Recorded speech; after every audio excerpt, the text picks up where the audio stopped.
మత్తయి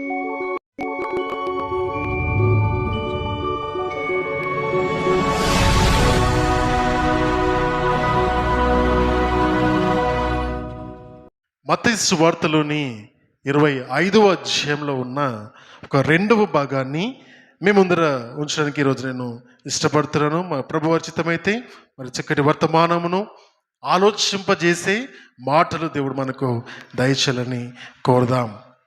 చదువుదాము.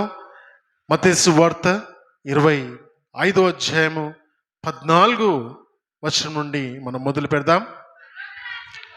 పరలోక రాజ్యము ఒక మనుష్యుడు దేశాంతరమునకు ప్రయాణమై తన దాసులను పిలిచి తన ఆస్తిని వారికి అప్పగించినట్లుండును.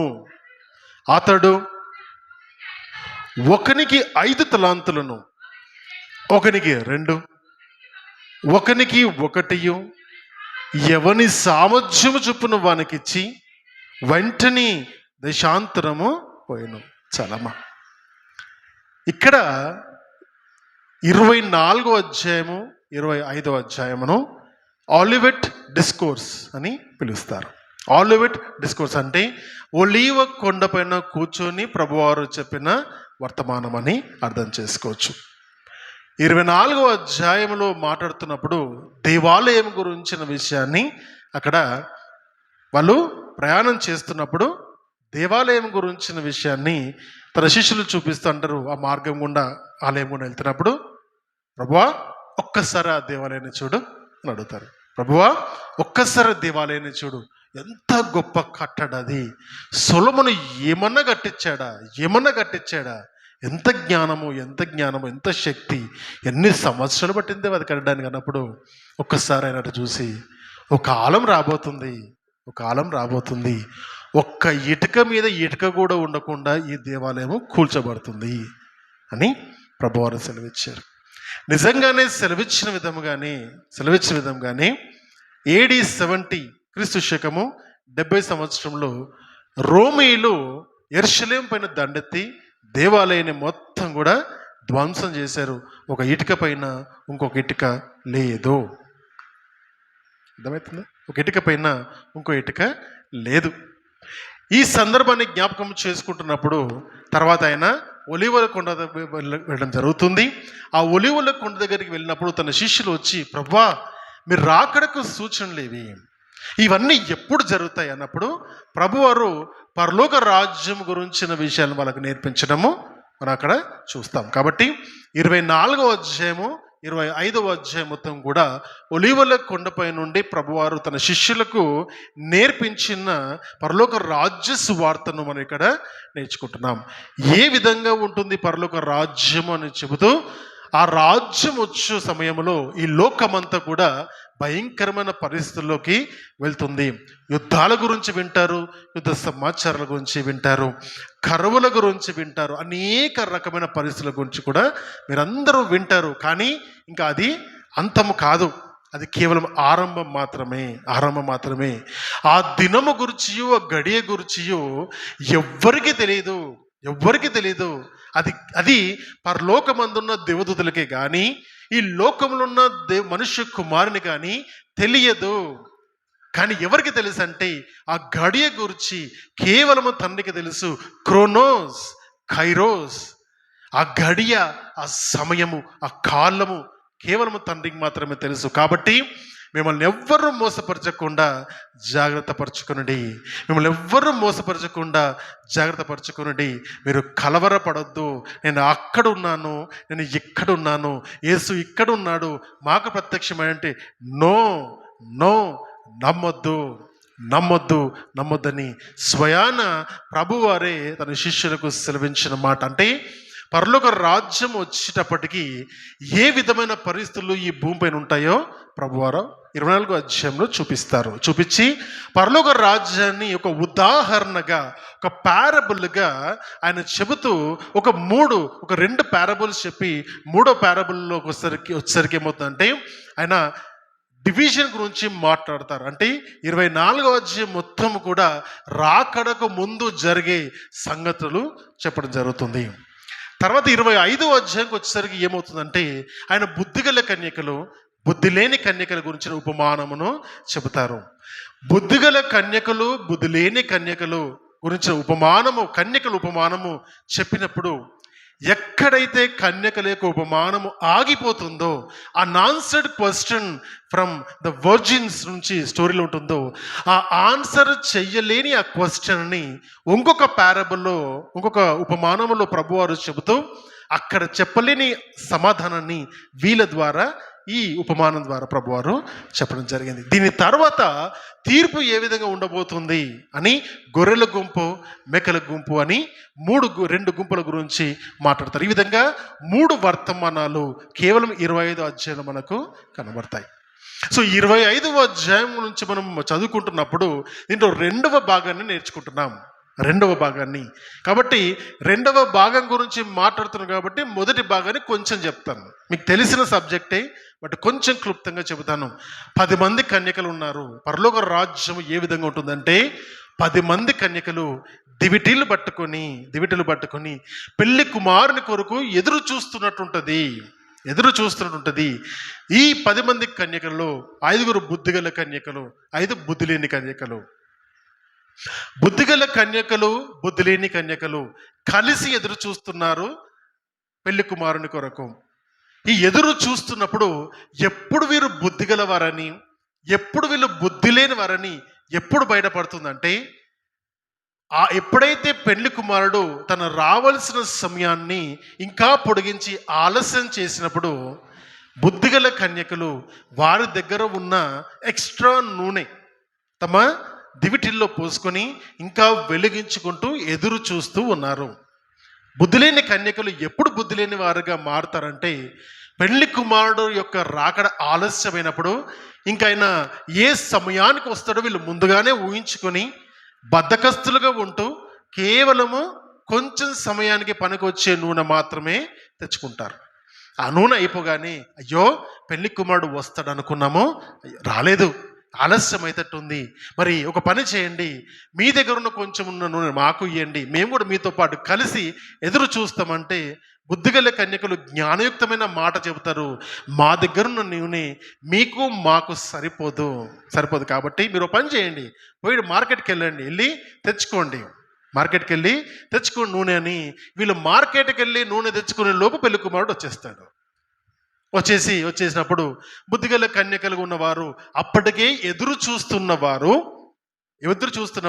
పెళ్లి కుమారుతో సహా ఆ విందులోకి వెళ్తారు.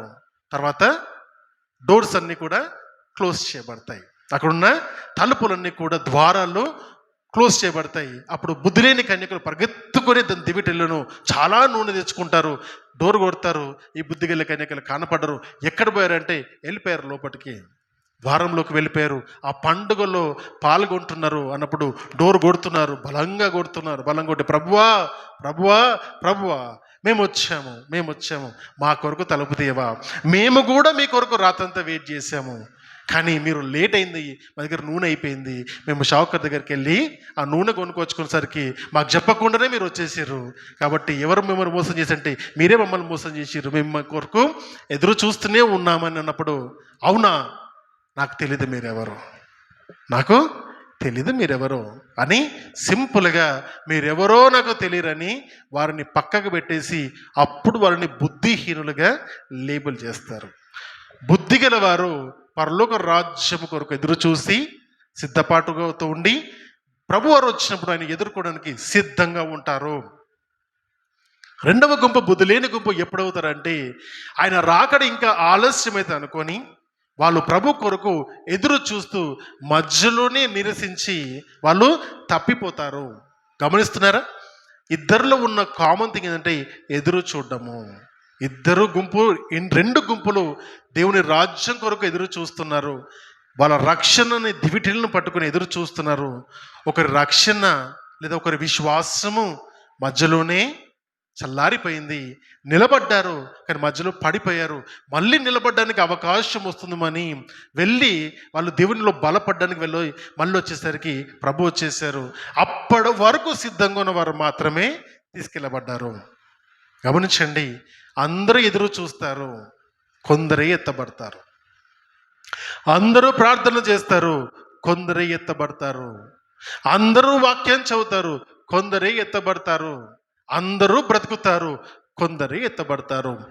దీనికి గల ఉపమానంలో చూస్తే ఎదురు చూపు గురించిన విషయాన్ని మనం చూస్తున్నాం. ఎదురు చూపును గురించిన విషయం చూస్తున్నాం. ఎదురు చూపులో ఏ విధంగా ఒక వ్యక్తి ఉండాలో అన్న సంగతిని మొదటి ఉపమానము చెప్పదు. ఆ ఉపమానం అర్థం కావాలి అంటే రెండో ఉపమానం కూడా మనం చదవాలి. ఆ రెండో ఉపమానములో ఎదురు చూపులో మనుషులు చేయవలసిన పనిని గురించిన విషయాన్ని నేర్చుకుందాం. రైట్, ఇప్పుడు మొదటి భాగాన్ని చూస్తున్నప్పుడు ఎదురు చూస్తూ లోపలికి వెళ్ళారు, ఎదురు చూశారు, కానీ ద్వారంలోకి వెళ్ళలేకపోయారు. ఎక్కడ మిస్ అయ్యారు వీళ్ళు? ఎక్కడ మిస్ అయ్యారు? Where did they last? ఎక్కడ పడిపోయారు వీళ్ళు అన్న విషయాన్ని మనం ఈరోజు నేర్చుకోవడానికి ప్రయత్నం చేద్దాం. ఎందుకంటే మనలో అందరు ఇక్కడ కూర్చున్న వారు, ఈ వాక్యాన్ని వింటున్న వారు అనేక మంది, అందరు ఇప్పుడు ఒకేలాగా ఉన్నారు. ఎదురు చూపులోనే ఉన్నారు, విశ్వాసంలో ఉన్నారు. కానీ ఆయన రాకడ సమయం వచ్చినప్పుడు ఎవరు ఎత్తబడతారో, ఎవరు ఎత్తబడరో చాలా క్లియర్గా ఈరోజు నేర్చుకునే ప్రయత్నం మనము చేద్దాం.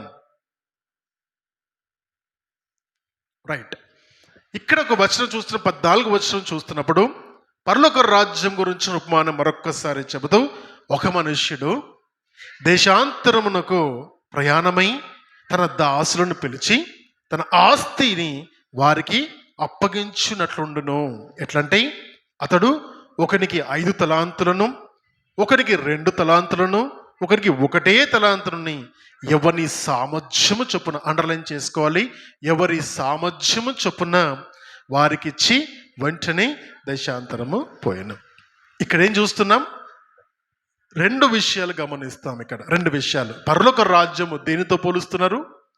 ఒక యజమాని తన దాసులను పిలిచి తన దగ్గరున్న ఆస్తి అంతటిని వారికి భాగాలుగా ఇచ్చి ఆయన దేశాంతరానికి వెళ్ళిపోతున్నాడు. అంటే తన దగ్గరున్న ఆస్తిని తన దగ్గరున్న దాసులకు అప్పగించినట్లు చూస్తున్నాం. మొదటి ఉపమానంలో చూస్తే వాళ్ళకు ఏది ఇవ్వబడలేదు. వాళ్ళే బుద్ధిగల కన్యకలు, బుద్ధి లేని కన్యకలు ఉపమానంలో దేవుని కొరకు ఎదురు చూస్తున్నారు. వారి దగ్గరున్న దివిటీలు పట్టుకొని.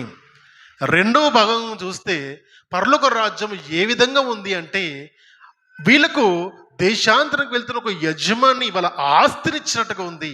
అంటే ఆస్తినంతా అంటే అప్పటి కాలంలో ఈ విధంగా చేయడము సర్వసాధారణము.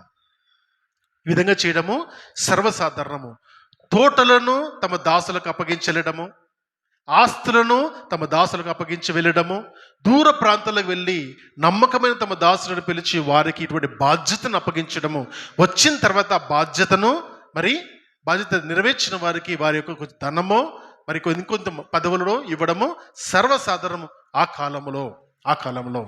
యేసు ప్రభు వారు కూడా పరలోక రాజ్యం గురించి చెప్పేటప్పుడు ఒక ఉపమానాన్ని చెప్తారు. మీకు గుర్తుంటే ఒక ఉపమానం చెప్తారు. ఏమని ఉపమానం చెప్తారంటే, ఆయన ఇదే విషయాన్ని తన దాసులకు పరలోక రాజ్యాన్ని చెబుతూ తన తోటనంతా కూడా ద్రాక్ష తోటను ఖాయమని తన దాసులకు అప్పచెబితే, దాసులు తను ఆక్రమించుకుని తన యజమానికి రావాల్సిన దానిని ఇవ్వడానికి యజమాని దగ్గర ఉన్న వేరొక దాసుని ఈ తోటకు పంపించినప్పుడు అక్కడే దానిపైన ఆక్రమించుకున్న దాసులు ఏం చేస్తారంటే తన దాసులను కొట్టి అవమానించి పంపిస్తారు. మరీ కొంతమంది దాసులను పంపిస్తారు, వారిని కొట్టి మళ్ళీ పంపిస్తారు. అరే, దాసులకు మీరు మర్యాద ఇస్తలేరు, నా కుమారుని పంపిస్తాను, మర్యాద ఇస్తే ఘనత చేస్తారు అనుకున్నప్పుడు తన కుమారుని ఇస్తే ఈ దొంగ దాసులు అనుకుంటారు ఏమని, ఇతని కుమారుడు ఇతన్ని చంపేస్తే ఆస్తంతా మనదే అని కుమారుణ్ణి చంపేస్తారు.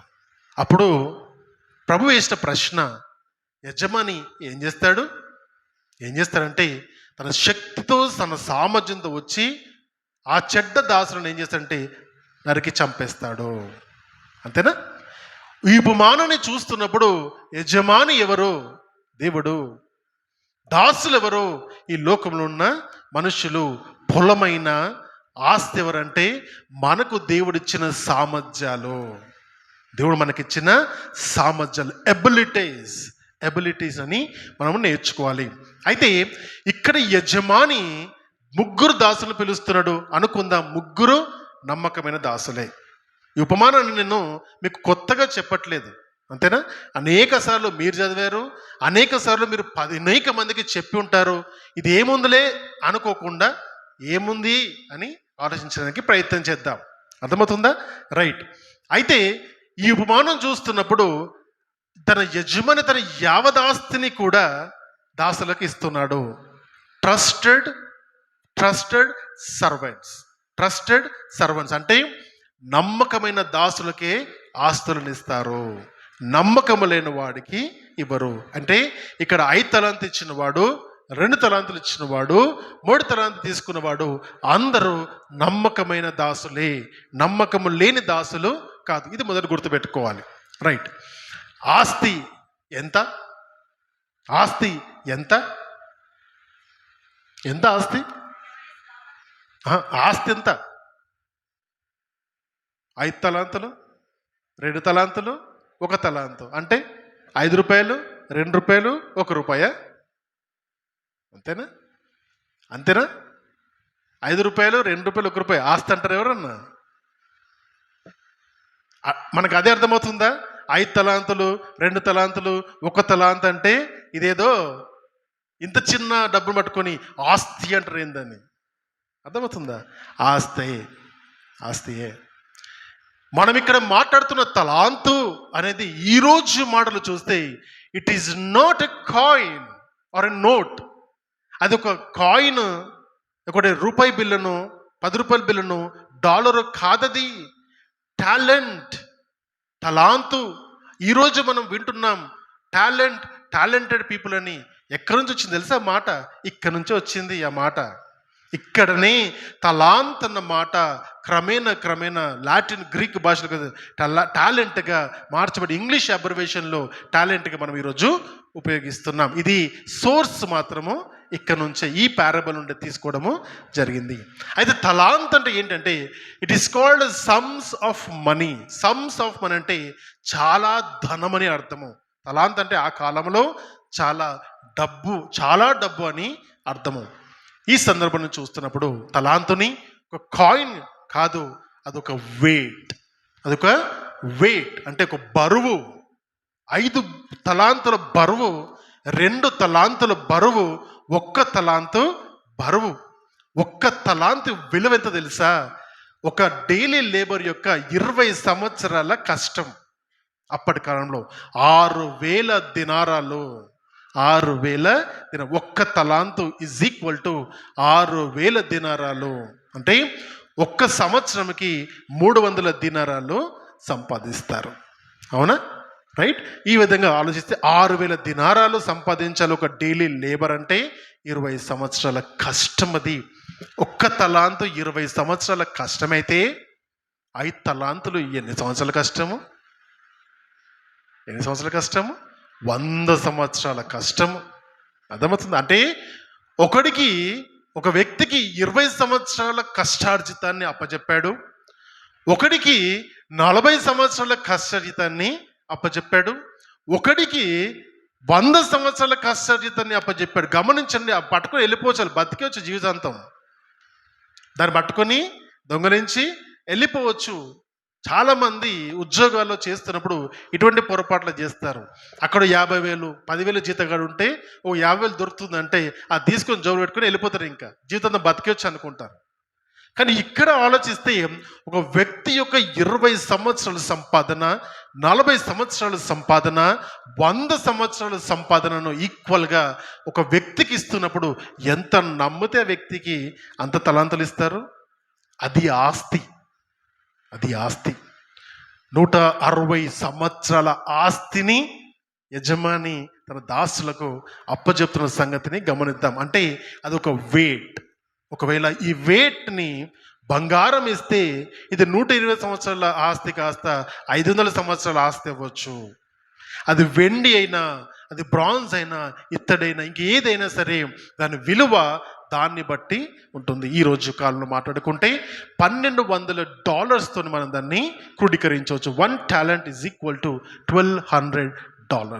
$1 ఈ రోజు కాలంలో 90 రూపాయలు, 90 నుంచి 95 రూపాయల మధ్యలో పలుకుతుంది. రైట్.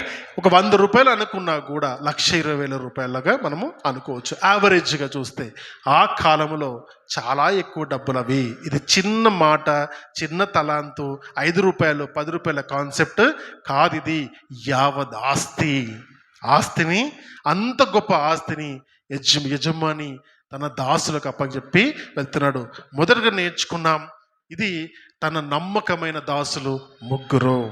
ఆ 3లో వారి యొక్క సామర్థ్యం చొప్పున తన యజమాని తమ ఆస్తిలో ఒకడికి 100 సంవత్సరాల ఆస్తిని, ఒకరికి 40 సంవత్సరాల ఆస్తిని, ఒకరికి 20 సంవత్సరాల ఆస్తిని వారి సామర్థ్యం చొప్పున వారికి పంచి ఇవ్వడాన్ని మనము చూస్తున్నాం.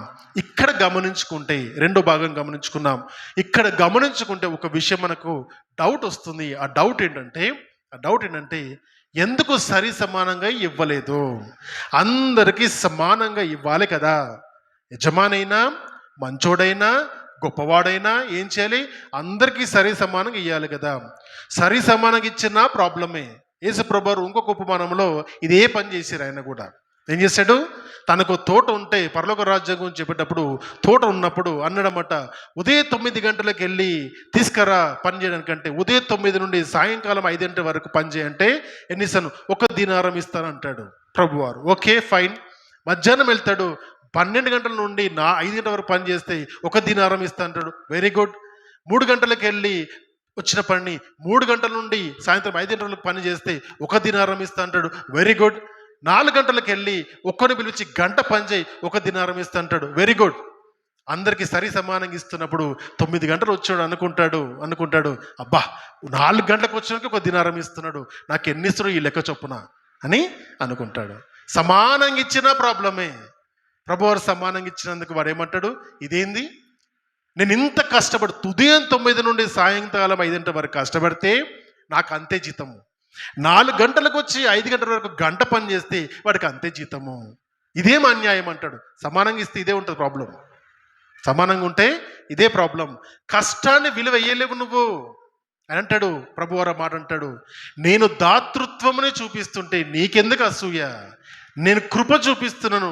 ఒకరి మీద ఎక్కువ చూపిస్తాను, ఒకరు తక్కువ చూపిస్తాను. ఎవరికి ఎక్కువ అవసరమో వారికి ఎక్కువ చూపిస్తాను, ఎవరికి తక్కువ అవసరం వారికి తక్కువ చూపిస్తాను. ఇది నా ఇష్టం కదా. It's my wish, my money. నా కృప, నా డబ్బు, నా ఆస్తి, నా ఇష్టం. నువ్వెవడు అడగడానికి? This is what God says. ఇప్పుడు ఇక్కడ కూర్చున్న వారిలో ధనికులు, ధనహీనులు ఉన్నప్పుడు వాడు ఎందుకు ధనవంతుడుగా ఉన్నాడు, వీడు ఎందుకు ధనహీనుడుగా ఉన్నాడంటే ఆయన కృప ఒక్కొక్కరి పైన ఆ విధంగా ఉన్నది. దాని గురించి కూడా నేర్చుకుందాం.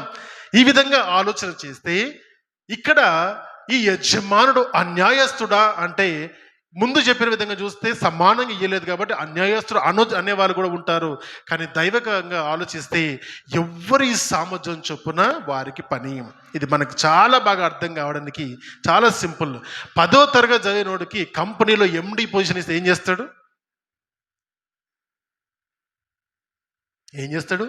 MD అంటే మీకు అర్థం కాకపోవచ్చులే, కానీ ఒకవేళ జనరల్ మేనేజర్ GM పొజిషన్ ఇస్తే ఏం చేస్తాడు?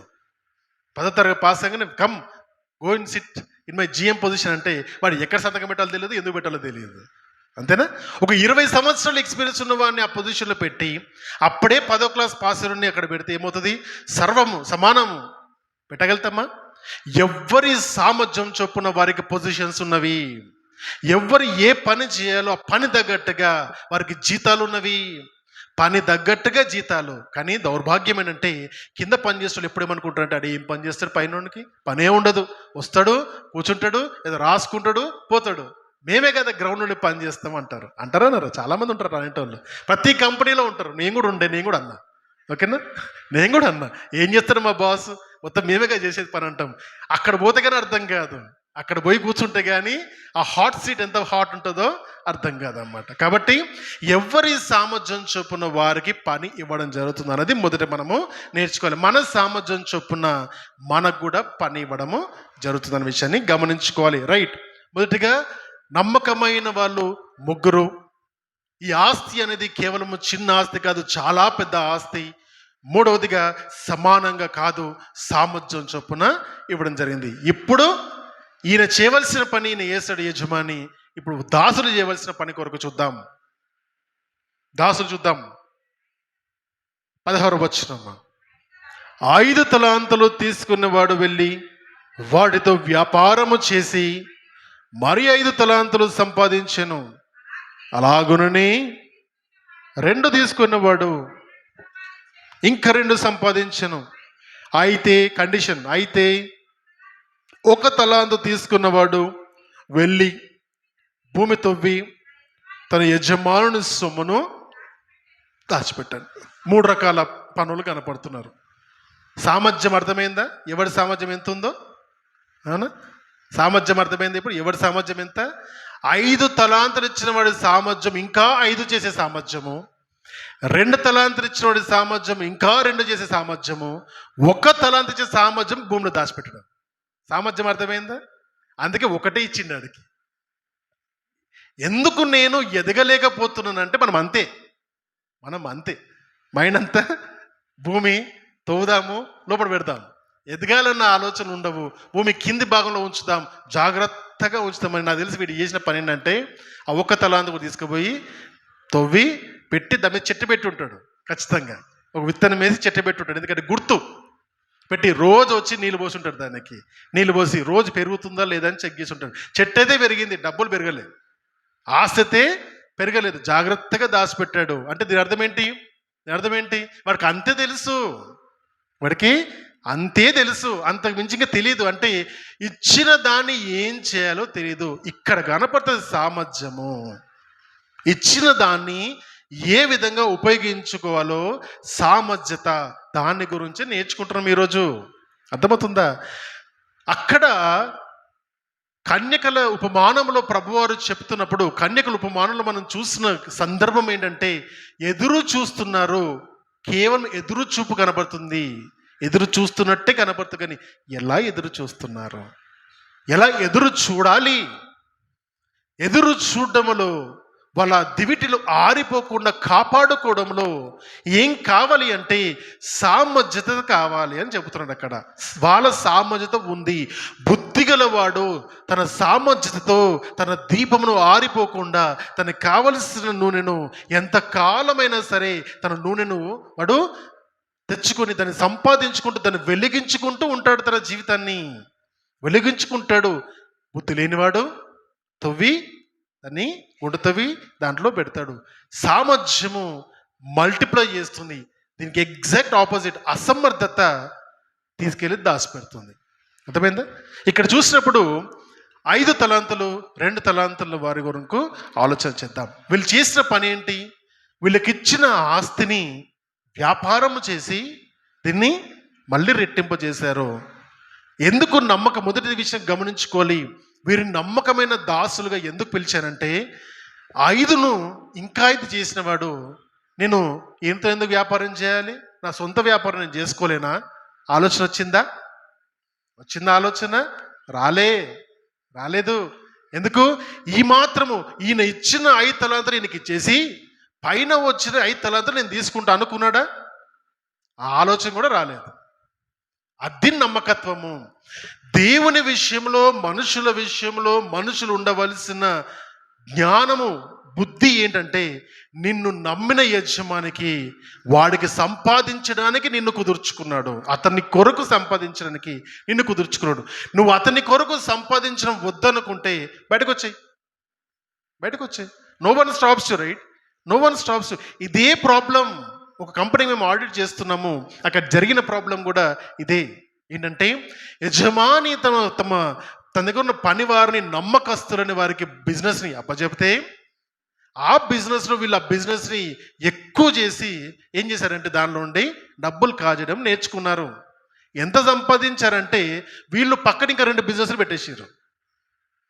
పక్కన 2 బిజినెస్లు పెట్టి ఇక్కడ బిజీగా ఉన్నట్టుగా చూపిస్తూ బయట ఇంకో బిజినెస్ మంచి రన్ చేస్తున్నారు. అది యజమానికి తెలిసినప్పుడు మాలాంటి వాళ్ళని పట్టుకుంటారన్నమాట. మనం పట్టుకున్నప్పుడు మేము వచ్చి ఆ ఫ్రాడ్ని పట్టుకొని వాళ్ళని తీసి బయట పంపించేసినాం. సింపుల్గా, చాలా సింపుల్గా. ఎందుకు చెప్తున్న మాట? ఎందుకు చెప్తున్న ఈ మాట? నమ్మకం ఉంచారు కాబట్టి మోసం చేశారు. నమ్మకం ఉంచకపోతే బిజినెస్ కూడా అవ్వదు. అంతేనా? మనమేనా అదే అంటాం కదా. మనం ఏమంటాము? నన్ను నమ్మితే కదా నేను ఏమైనా చేస్తా అంటాడు. నమ్మితేనేమో ఇది చేస్తారు. ఈ మనుషులలో ఇప్పుడు ఏ ఒక్కరిని నమ్మేటట్టుగా లేదు. ఏ విధంగా అంటే ఒక్కొక్క 50,000 ఈరోజు అప్పేయగలుగుతారు ఎవరన్నా? మీరు 1,00,000 రూపాయలు అప్పేయగలుగుతారా? ఇచ్చి మళ్ళీ అడగకుండా ఉండగలుగుతారా? ఎంత క్లోజ్ ఫ్రెండ్ అయినా సరే, ఎంత క్లోజ్ ఫ్రెండ్ లేకుంటే సొంతోళ్ళు 1,00,000 ఇచ్చి ఏం రాసుకోకుండా వదిలేయగలుగుతారా? వదిలేస్తారేమో, నమ్మకం ఉండొచ్చు, అది అతనిపైన డిపెండ్ అయి ఉంటుంది. కానీ నమ్మగలుగుతామా అని ప్రశ్న వేస్తున్నా నేను. నమ్మగలిగేటట్టుగా ఉందా పరిస్థితులు? లేవు. ఒకవైపు ఉద్యోగాలు ఉన్నవారు నా యజమాని నమ్మితే కదా నేను ఎదిగింపజేస్తానంటాడు. ఒకవైపు యజమాని అంటాడు వీడు నమ్మితే దొంగెళ్తే అని ఇటువైపు. ఈ రెండిటి మధ్యలో జరిగే సందిగ్ధత వ్యాపారంలో సర్వసాధారణం. అక్కడే ప్రాబ్లం వస్తుంది. అందుకే స్ట్రైకులు ఇవన్నీ చేస్తారన్నమాట. అర్థమవుతుందా? రైట్. ఇక్కడ చూసినప్పుడు ఈ నమ్మకమైన దాసుడు ఏం చేశారంటే 5ను 10 చేశాడు. యజమానుడు చాలా కాలమైంది వచ్చేసాడు. వచ్చిన తర్వాత వాళ్ళకి లెక్కలు రాసుకుంటారు. లెక్కలు అప్పచెప్తున్నప్పుడు అక్కడ చూద్దాం యజమాని వచ్చినప్పుడు ఏం జరిగిందో.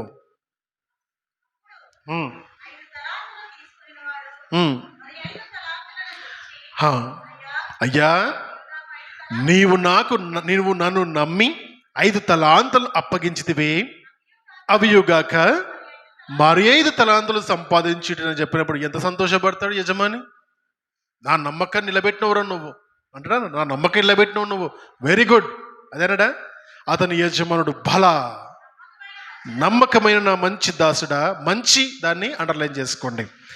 బలా నమ్మకమైన మంచి దాసుడా, నీవు ఈ కొంచెములో నమ్మకంగా ఉంటివి, నేను అనేకమైన వాటి మీద నియమించదను, నీ యజమాని సంతోషములో పాలు పొందుమని అతనితో చెప్పాను. ఈ మాట దాని అర్థం ఏంటి? ఇక్కడ 2 విషయాలు జరుగుతున్నాయి. ఒకటి అప్రిసియేషన్. చాలామంది ఉద్యోగాల్లో అప్రిషియేట్ చేయరండి. పని చేస్తే అప్రిషియేట్ చేయరు. యజమానులు నేర్చుకోవాలి. మీరు ఇక్కడ ఏమైనా సూపర్వైజర్లు కానీ లేకుంటే మీ కింద పని చేసే వాళ్ళు ఎవరు ఉంటే I'm telling you, appreciate their work. వాళ్ళు పని చేసినప్పుడు ఈరోజు బాగా పని చేసాం.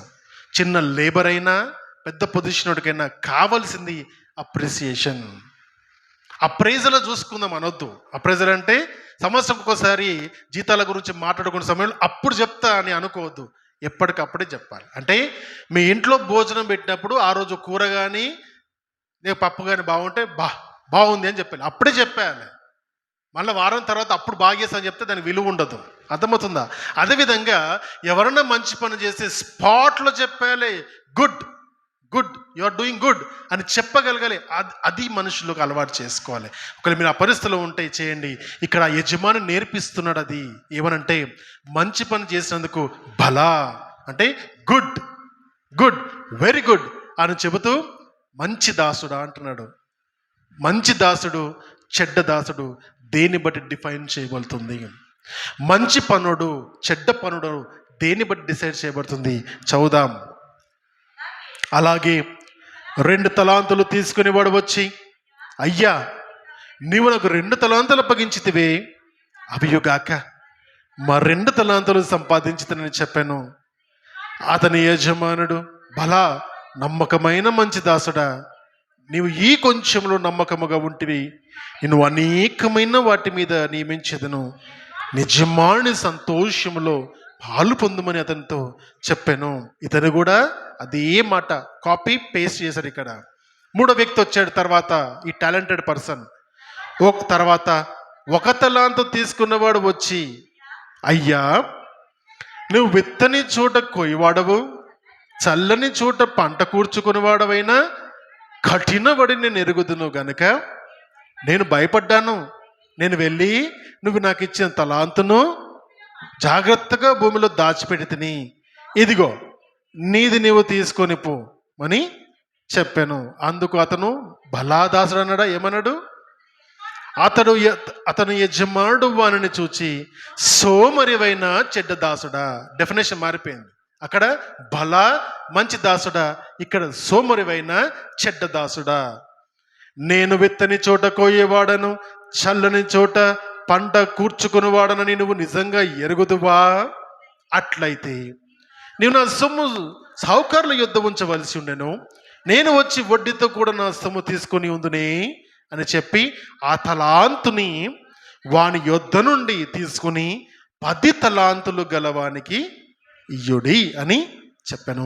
ఉన్నది కూడా తీసేసుకున్నాడంట. ఉన్నది కూడా ఇక్కడ డిఫరెంట్ పర్స్పెక్టివ్స్ మనకు కనబడుతున్నాయి. డిఫరెంట్ పర్స్పెక్టివ్స్ అంటే 3 రకాల ఉద్దేశాలు మనం ఇక్కడ చూస్తాం రకరకాలుగా.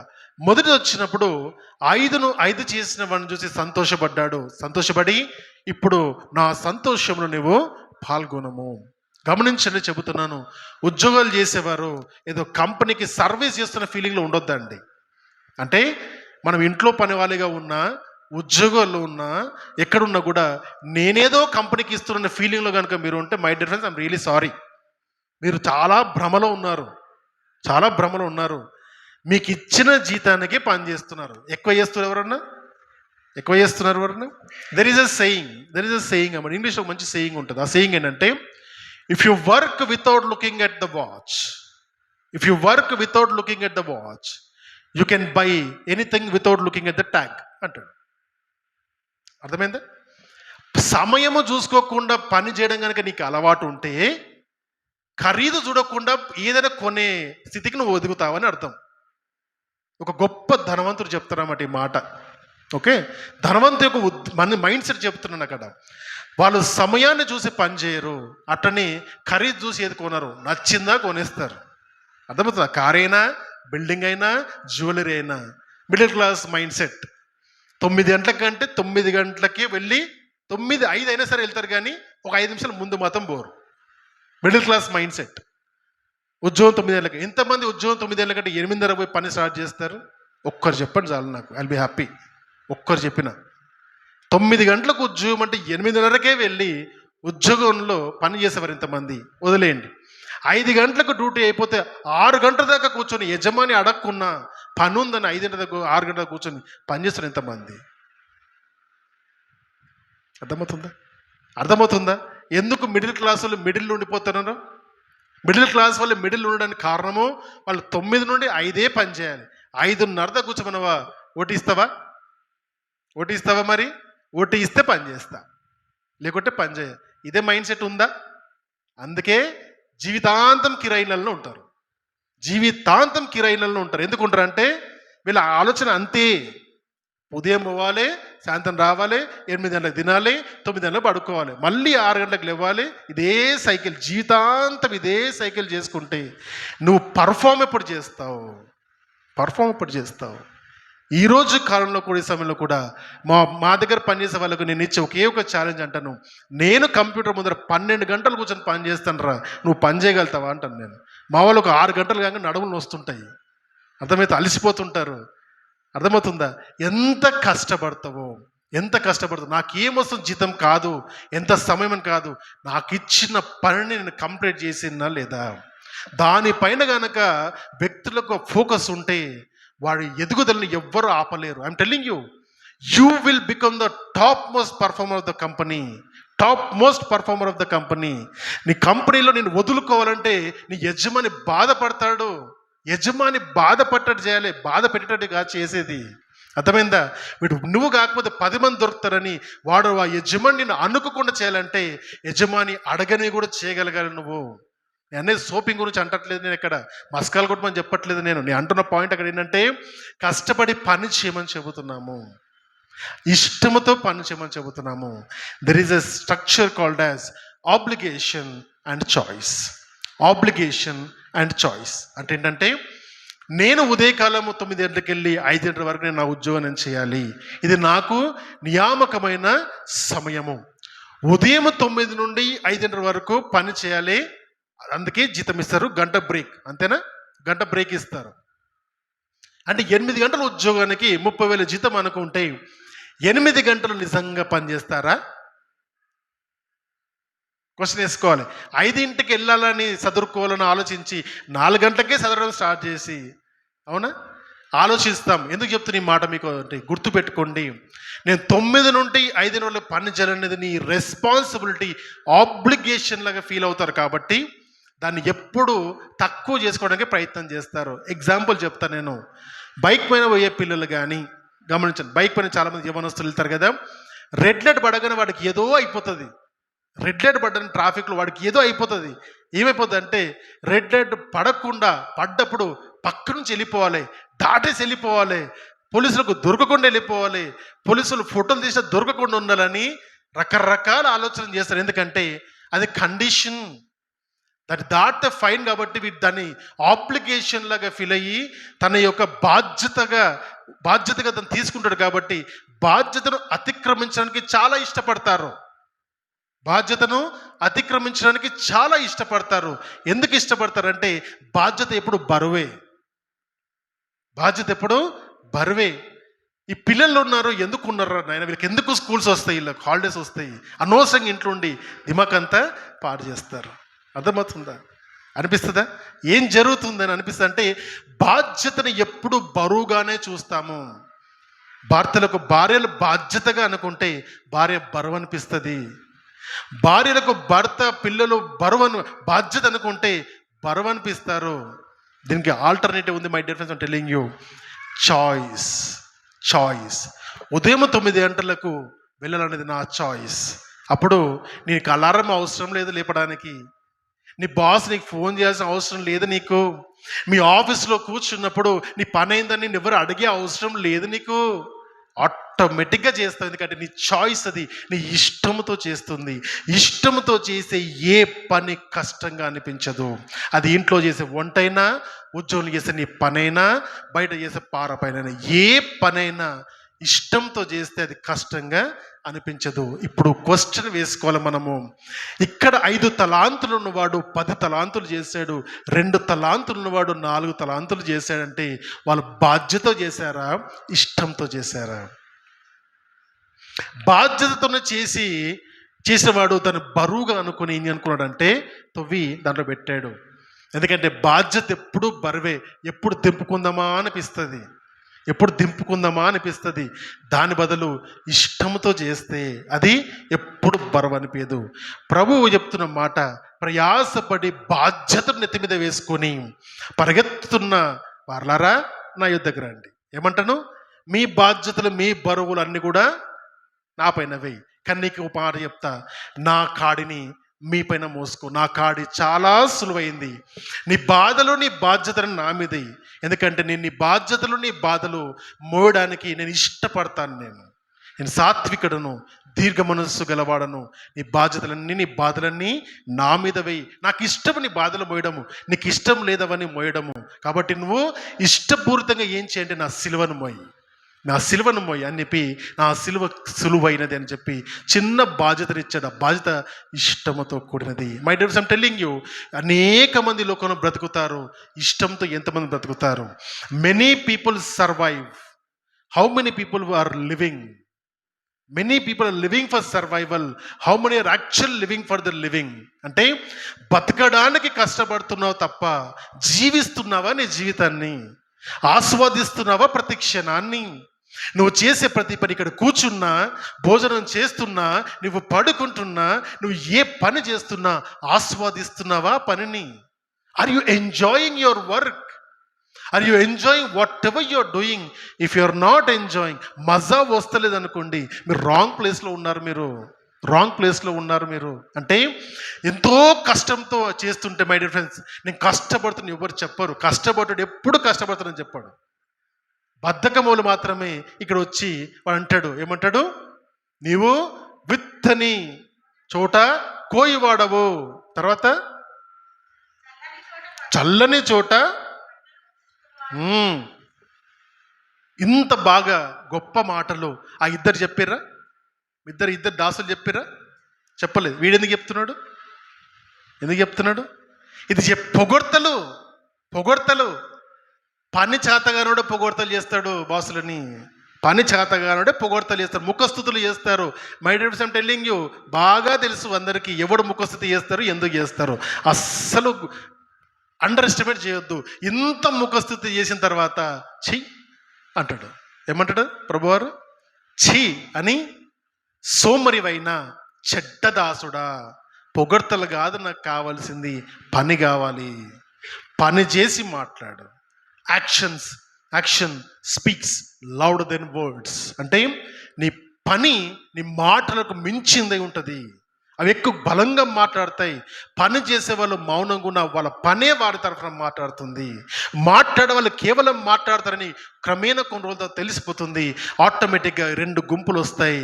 మంచి గుంపు, చెడ్డ గుంపు. మంచి దాసుల గుంపు, చెడ్డ దాసుల గుంపు. My dear mask telling you today, ఏ గుంపులో నీవు ఉన్నావు? పని ఎక్కడ వస్తుందని చెప్పి తప్పించుకునే గుంపులో ఉన్నావా? ఇక్కడ సోమరివాని వలె గొప్పగా మాటలు మాట్లాడి పని తప్పించుకునే వారు ఉన్నవా? అర్థమవుతుందా? అది ఇంట్లో అయినా, మీరు ఉద్యోగం దగ్గర అయినా, సంఘములైనా ఇదే మాదిరిని మనము ఆలోచన చేయాలి. ఇక్కడ చూస్తున్నప్పుడు మంచి ఒక్క తలాంతు ఉన్నవాడిని మరీ చెడ్డోనుగా చూపేయకుండా ఒక మాట చెప్తాను. ఏం చెప్తానంటే, ఈ ఒక తలాంతు ఉన్నవాడు ఒక తలాంతును ఇంకో తలాంతు చేయలేకపోయాడంటే వాడికి ఆ తలాంతును ఏం చేయాలో వాడికి తెలీదు. తెలియకపోతే ఏం చేయాలి? 5 తలాంతు దగ్గర పోయి ఎట్లా చేస్తున్నాను, ఏం చేస్తున్నాను, విశ్వాసంలో అంత గొప్పగా ఎట్లుండగలుగుతున్నాను? నేను ఉండలేకపోతున్నా, నాకు కొంచెం హెల్ప్ చేస్తావా అని అడగొచ్చా? అడగొచ్చా? Assumption and hesitation is crime. నేను సిగ్గుపడుతున్నాను, నాకు మొహమాటం ఉందంటే అది ఎవ్వరి ఘనత ఇయ్యదు. అర్థమైందా? ఆ ఘనత ఇవ్వకపోవడం వల్ల ఏమవుతుందంటే మీరు ఎదగవలసిన జీవితంలో మీరు ఎదగకుండా ఆగిపోతారు. ఈ చెడ్డ దాసుడు ఎందుకు చెడ్డ దాసుడు అయ్యాడంటే ఆ ఇచ్చిన సామర్థ్యాన్ని ఉపయోగించుకోలేకపోయాడు. సోమరిలాగా ఉన్నాడు. మనలో చాలా మంది సోమరులు ఉంటారు. సోమరులు ఎవరు తెలుసా? ప్రతి దినం ప్రార్థన చేస్తారు, ప్రతి శుక్రవారం ఉపవాసం ఉంటారు, సంఘానికి వెళ్తారు, అనేకమైన ప్రార్థన కూటలు ఉంటారు. పక్కోడికి 1 రూపాయి సాయం చేయరు. క్రియలేని విశ్వాసము వంటిదై మృతమవుతుంది. క్రియలేని విశ్వాసము మృతము. అంతేనా? దాని అర్థం ఏంటి? నీ విశ్వాసము క్రియ దాల్చకపోతే అది చచ్చిపోయినట్టే. విశ్వాసం చచ్చిపోయినట్టు, క్రియ కాదు. అక్కడ విశ్వాసం చచ్చిపోయినట్టే. అంటే దేవుడు నీకు ఇచ్చిన సామర్థ్యత, ఎబిలిటీని నువ్వు ఉపయోగించకపోతే అది చచ్చిపోయినట్టే కదా. కోపం రాదా? నా ఆస్తిని నమ్మిని చేతికి ఇస్తే అసమర్థుడు వెళ్ళవు కదరా నువ్వు ఇంత అసమర్థుడు అని అనుకోలేదు. ప్రభువు వచ్చినప్పుడు అదే అంటాడు. అంటే బుద్ధి లేని కన్యకలాగా ఎందుకు మారంటే వారి యొక్క కష్టాన్ని, వారి యొక్క ఆత్మీయ జీవితాన్ని పెంచుకోవడానికి వారు ప్రయత్నాలు చెయ్యలేదు. ప్రభు రాకడ వస్తుందిలే, మా తాతలు ముత్తాతలు చెప్తున్నారు ఆయన ఇవాళ వస్తున్నారు రేపు వస్తుండని. నా కాలంలో వస్తున్నారో నాకు తెలియదు, ఇప్పటికీ చెప్తున్నారు.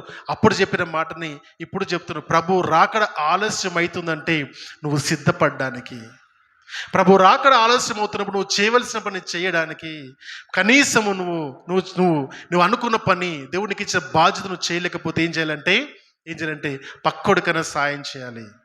1 తలాంతు ఉన్నవాడు ఒక మాట చేయొచ్చు, అరే నేను 1 తలాంతును ఏం చేయాలి తెలియట్లేదు, ఈ తలాంతు నువ్వు తీసుకొని నువ్వు సంపాదించి నాకు ఇయ్యి. అప్పుడు నేను నా యజమానుడికి చెప్తాను, నీకేం సాయం కావాలో చెప్పు, నేను నీకు చేస్తానని యజమానుడు సంతోషపడేవాడు.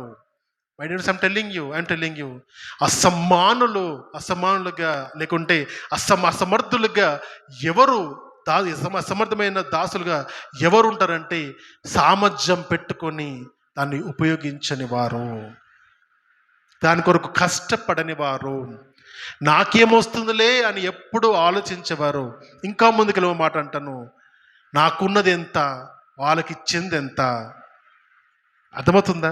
నేను చేసే సంఘంలో చేసే పని ఎంత, వాళ్ళు చేసే పని ఎంత, వాళ్ళ ముందర నేనెంత. అర్థమవుతుందా? అనుకుంటారా అట్లా?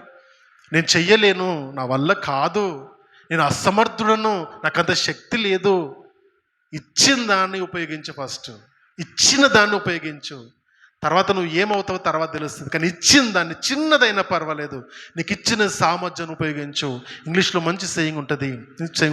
If you can run run అంటే పరిగెత్తగలుగుతావా, పరిగెత్తు.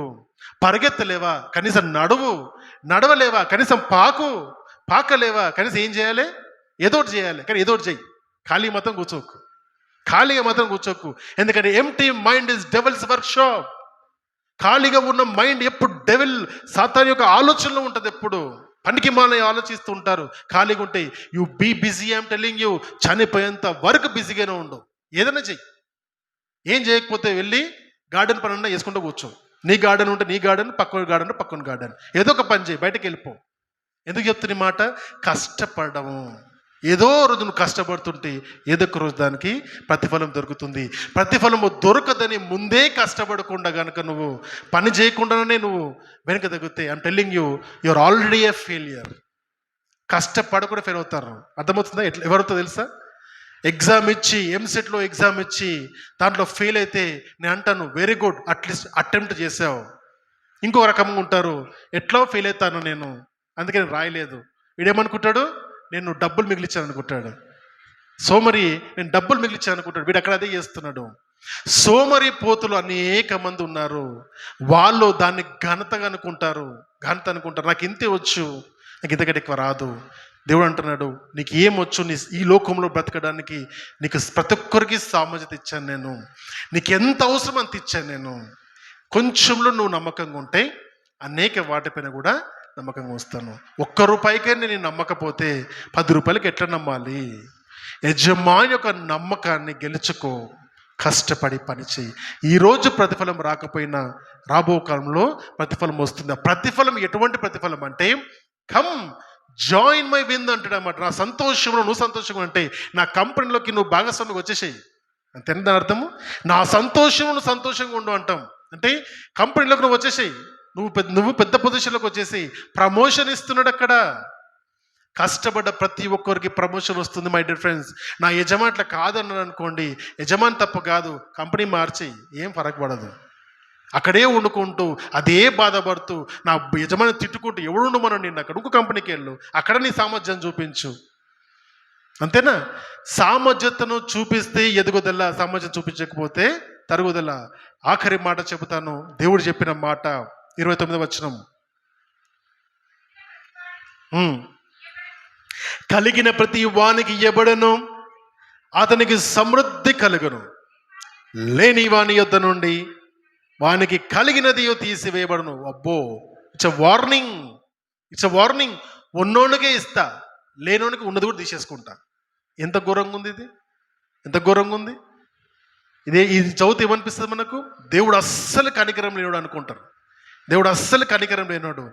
అప్పటి వరకు మేము 10 మంది కలిసి వెయిట్ చేస్తుంటే రాలేదు, కానీ నేను ఇట్లా పోయినాము అట్లా వచ్చేసిండు, దేవుడే మోసం చేసిండు మమ్మల్ని అంటాడు. ఈ ఒక తలాంతునుడు ఏమంటాడు, నేను ఉన్న తలాంతు నీది నీకు ఇచ్చేసిన కదా, నేనెక్కడ మోసం చేశాను నిన్ను, నేనెక్కడ మోసం చేయలేదే, నేనెక్కడ చెడ్డ పని చేయలేదే, నీ ఆస్తిని జాగ్రత్త చేసి నీకు చేతికి ఇచ్చానే, నేనెక్కడ చెడ్డోని అయిపోయినా. దేవుడు పక్షపాతి అంటాడు, బ్లేమ్ చేస్తారు. ఐమ్ టెల్లింగ్ యూ, బ్లేమ్ చేస్తారు. కష్టపడుతూ విశ్వాసంలో ఉంటూ తన ఉద్యోగంలో కష్టపడుతున్న వ్యాపారంలో కష్టపడితే దేవునికి నమ్మకంగా ఉండి దేవునికి ఇవ్వాల్సిన దేవునికి ఇస్తూ మనుషులకి ఇవ్వాల్సిన మనుషులకి ఇస్తున్నప్పుడు ఎదగకుండా వాడిని ఈ లోకంలో ఎవ్వరూ ఆపలేరు. దేవునికి ఇవ్వడానికి నీ చెయ్యి ముందుకు వస్తుందా, వెనక్కి వెళ్తుందా? ఇచ్చిన వాడు గొప్పగా ఉంటాడు. ఎందుకంటే చాలామంది అంటారు, బిల్డింగ్ కట్టినందుకు చర్చ్ పైసలు తీసుకొని బిల్డింగ్ కట్టేసారు అంటారంట. మమ్మీ చెప్తుంది, మనం నాకు ఇట్లా అంటారు అంటే నేను అవునా, నాకు 2 కోట్ల లోన్ ఉంది చూపిస్తా అని చెప్పిన. అర్థమవుతుందా? ఆ మాట చెప్పినప్పుడు ఇంకో మాట చెప్పాలనిపిస్తుంది. తిప్పి కొడితే మన దాంట్లో I'm telling you, openly I'm telling you, మన దగ్గర హయ్యెస్ట్ శాలరీ సంపాదించవాలి ఎంత తెలుసా? మన సంఘంలో 30,000. 30,000 మన సంఘంలో హయ్యెస్ట్ శాలరీ. నిజమేనా? ఎందుకంటే 3,000 రూపాయలు, 3,000, 3,500 వస్తాయి. 35,000. హైయెస్ట్ దశం భాగం 3,500 అంతే. మా కుటుంబం నుండి ప్రతి నెల 50,000 దశం భాగం వస్తుంది. తెలుసా మీకు? అది 50,000 చర్చ్ లోన్ కట్టుకోవాలి కదా, మరి అర్థమవుతుందా? 3,500 లాస్ట్. దానిపైన మధ్యలో ఏం లేవు, ఇంకా డైరెక్ట్ 50,000. అర్థమవుతుందా? 50,000 ఇవ్వడానికి నాకు కుటుంబానికి స్తోమత ఉంది, లోన్లు కట్టుకోవడానికి స్తోమత ఉంది, చర్చ్ లోన్ కట్టుకోవడానికి స్తోమత ఉంది. ఎక్కడి నుంచి వస్తుంది? అర్థమవుతుందా? దేవునికి ఇవ్వడంలో ఎప్పుడు నా కుటుంబం, తల్లిదండ్రులు కానీ మా కుటుంబం ఎన్నడూ వెనక తిరగలేదు. ఎందుకో తెలుసా? మాకు లాజిక్ అర్థమైపోయింది. ఎంత కష్టపడితే అంత ఇస్తాడు దేవుడు, ఎంత కష్టపడితే అంత ఇస్తాడు. ఒకానొక సమయంలో ఎఫ్డీలు, ఎల్ఐసీలు అన్నీ తీసి చర్చకు పెట్టేసినాం. ఒకానొక సమయంలో లిటరల్గా నేను బ్యాంక్రప్ట్ అయిపోయాను. నేను అంటే నా అప్పులు ఎక్కువైపోయాయి నా దగ్గర ఉన్న డబ్బు కంటే. దేవా, ఆ టైంలో కూర్చొని 4 నెలలు కేవలం 7,000 రూపాయలతో బతికేసినాం. 4 నెలలు తర్వాత దేవుడు గొప్పగా కొత్త ఉద్యోగాన్ని ఇచ్చి, ఇప్పుడు చేసే ఉద్యోగం అక్కడిచ్చి 10 లక్షల జీతాన్ని పెంచాడు నాకు. God gives. ఆయనకిచ్చింది ఏది కూడా ఆయన ఉంచుకోడండి. ఉంచుకో. నేను ఇప్పటికీ అదే అంటాను, నువ్వు ఇక్కడ చేసే ప్రతి కన్నీటి బొట్టుకు ప్రతిఫలము దొరుకుతుంది. నువ్వు చెల్లించే ప్రతి డబ్బుకు ప్రతిఫలం దొరుకుతుంది. సంఘని కాదు, మీకు అర్థమవుతుందా? మన సంఘంలో ఎప్పుడు డబ్బులు కాన్సెప్ట్ అని మాట్లాడు. ఎందుకంటే నాకు మీరు అవసరం లేదు, ఆయన ఇస్తాడు. మీకు మీ సంఘం అనుకొని ఇక్కడ ఆత్మీయంగా ఎదగడానికి మీకు ఎదుగుతున్నారు అనుకుంటే ఆ సంఘానికి మీరు కాంట్రిబ్యూట్ చేస్తారు. మీరు కూర్చొని తెలిసి ఉంటుంది.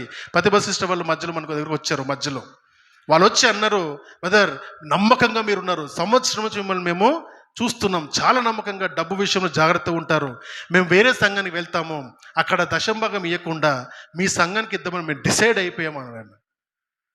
అయిపోయామని చెప్పాను. అంటే నేను who are you to decide అన్నా. నేను ఎందుకు ఇస్తావన్నా అని అడిగినప్పుడు, అదేంది బ్రదర్ ఎంత ఇస్తారని అడుగుతారు కానీ మీరు ఎందుకు ఇస్తారని అడుగుతారంటే, నాకు నీ డబ్బు అవసరం లేదు. ఏ సంఘంలో ఎదుగుతున్నావు ఆత్మీయంగా ఆ సంఘానికి ఇయ్యి, నాకు అవసరం లేదు. నాకు నా సంఘం ఉంది, మేము మా సంఘానికి ఎక్కడైతే వస్తారు వాళ్ళు ఇస్తారు, నువ్వెందుకు నాకు ఇస్తావు అన్నాను. My dear friends, we live with character, not with money. There are so many people, ఎంతోమంది ఉన్నారు, ఇయ్యండి అంటారు. మా డాడీని అంటాను, ఈ కానుకలు తీసేయాలంటాను, కాన్సెప్టే వద్దంటాం. ఎందుకంటే దేవుడు ఇవ్వాలనుకుంటే మనుష్యులు పాకెట్లు తీయడానికి పెద్ద కష్టం అనిపి. ఎందుకంటే దేవుడు అక్కడ కష్టాన్ని ఆశీర్వదిస్తాడు. రూపాయి ఉంటే దానిలోంచి 1.5 దశంభాగం అడిగే సంఘము కాదిది. నీకు ఇష్టమైతే 1,00,000 సంపాదించు, 1,000 రూపాయలన్నా ఇష్టంతో నెయ్యి అంటాం. ఇష్టంతో చేసే పని, not as an obligation.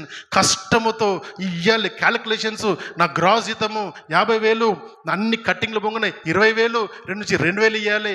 No media friends, calculations లేనే లేవు. హృదయంలో నిశ్చయించుకున్నంతగా నా సంఘం ఎదురుల కొరకు ఇచ్చేది.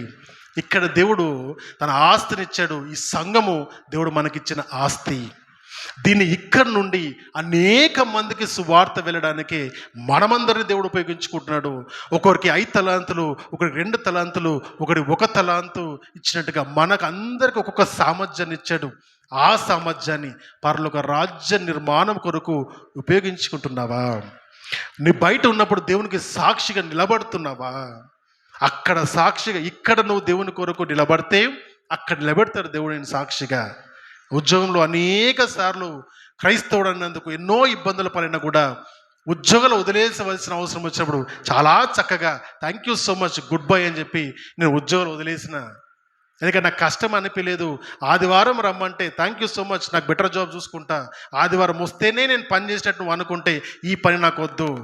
ఆదివారం నాకు వదిలేసి నేను 5 రోజులు 6 రోజులు కష్టపడి పని చేస్తాను. నేను నా శక్తి సామర్థ్యాలను ఇచ్చి నీకు పని చేస్తాను, కానీ నా శక్తిని మాత్రం ఆదివారం దొరుకుతుంది నాకు, అది కూడా వదిలేమంటే నాకు నువ్వొద్దని చెప్పాను. నేను అర్థం చేసుకున్న యజమానుడు సామర్థ్యత ఉన్న మనుషుల్ని వదులుకోకుండా వాళ్ళకి నచ్చినట్టుగా ప్రొవిజన్స్ ఇస్తారు. మా కంపెనీలో అది ఇచ్చారు. మాకు ఏం డిస్టర్బ్ చేయరు మమ్మల్ని. ఎందుకు డిస్టర్బ్ చేయరంటే దే నో జాన్ 5 రోజులు పనిచేస్తే చాలు, ఆయన 6 రోజులు 7 రోజులు పనిచేసే అవసరం లేదు. ఎందుకు చెప్తారు ఈ మాట అంటే, if you are a Christian you can not be a non performer. If you are a Christian, క్రైస్తవుడు అయితే టాప్ పర్ఫార్మర్ లాగా ఉండాలి, నువ్వు లో పర్ఫార్మర్ లాగా ఉండదు. అన్నిట్లో చురుగ్గా ముందుకు రావాలి. అవన్నీ దేవుడు మనని చూస్తూ ఉంటాడు. కాబట్టి సమర్థత అంటే దేవుల్లో ఎదురు చూడడం అంటే ఆయన కొరకు పని చేయడము, అన్ని విషయాల్లో ముందుకొచ్చి నేను పని చేస్తాను దేవుని కొరకు అని ఆయన కొరకు నిలబడ్డము, ఇది దేవునికి కావాలి. కష్టపడ్డ ప్రతి ఒక్కడికి ప్రతిఫలము దొరుకుతుంది. ఈరోజు నువ్వు కష్టపడడానికి ఇష్టపడు, ఊరికి ఉండడానికి అస్సలు ఇష్టపడకు. కష్టపడు, దేవుని రాజ్యం కొరకు కష్టపడు, నీ కుటుంబ క్షేమం కొరకు కష్టపడు, చాలా కష్టపడు. ఎంత కష్టపడతావు అంటే నీ సామర్థ్యాన్ని మించి కష్టపడు. దేవునికి మొదటి ప్రాధాన్యత ఇస్తూ కష్టపడు. అప్పుడు నీ జీవితం సాఫీగా వెళ్ళిపోతుంది. నువ్వు అనేక మందికి ఆశీర్వకరంగా ఉంటావు. ఆయన తన యజమాని తన కుటుంబం సంతోషంలో ఉన్నట్టుగా మనందరం కూడా అనేక కుటుంబాలకు సంతోష కారణంగా ఉంటాము. పరలోక రాజ్యంలో కూడా ఆయన సంతోషంగా మనల్ని స్వీకరిస్తాడు. మరి నీ సామర్థ్యతను దేవుని కొరకు ఉపయోగిస్తావా? కష్టంలో దేవుని కొరకు, నీ యజమాని కొరకు కష్టపడతావా? కష్టపడు. దేవుడు నీ సామర్థ్యాన్ని చూసి అభివృద్ధినిస్తాడు. దేవుడు మనల్ని దీవించును గాక. తల ఉంచుదాం, ప్రార్థన చేద్దాం.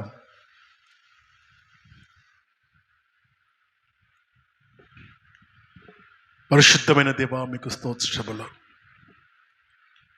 బలా మంచి దాసుడా అని పిలిపించుకోవడానికి అందరం ఇష్టపడతాం నాయనా, కానీ ఆ దాసుడు పడ్డ కష్టాన్ని మాత్రము పొందడానికి ఇష్టపడరు తండ్రి. మరి మేము ఈ వాక్యాన్ని విన్న తర్వాత ఎవరు ఏ గుంపులో ఉన్నారో వారికి అర్థం చేయిందని అనుకుంటున్నాను తండ్రి. ప్రభువా,